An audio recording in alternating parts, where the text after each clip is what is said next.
Extremism will destroy your social life.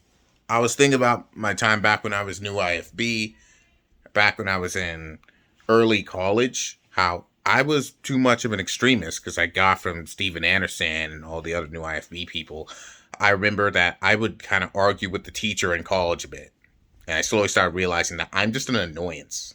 Now, thankfully, I never did anything extreme. I never cussed anybody out or told anybody to go to hell or anything extreme. I was just kind of an annoyance.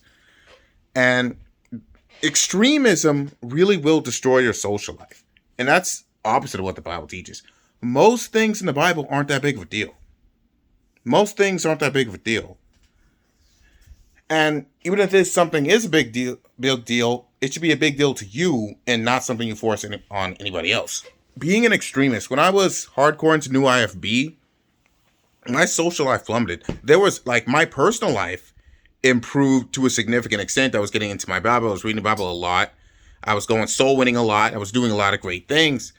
But the more I got into the live chats and dealing with all these Karens, it just kind of rotted my brain.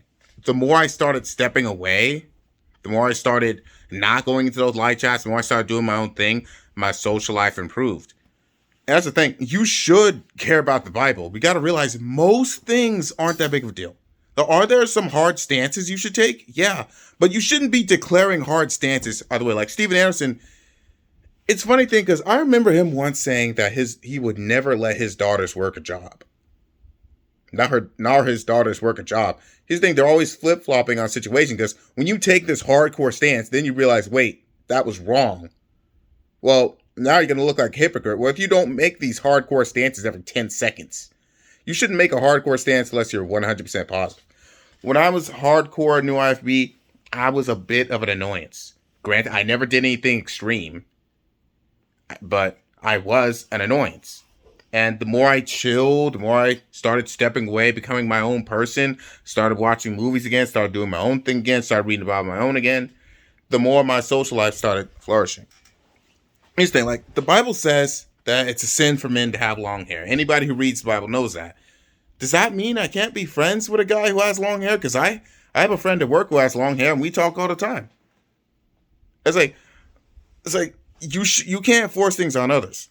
Even if someone is saved, like Steven Anderson, he would always make these super hardcore stances. Like, you shouldn't be anywhere that serves alcohol. Like, now I agree that you shouldn't drink alcohol, but when I was in college, there was a place I would refuse to go to just because it had alcohol in it.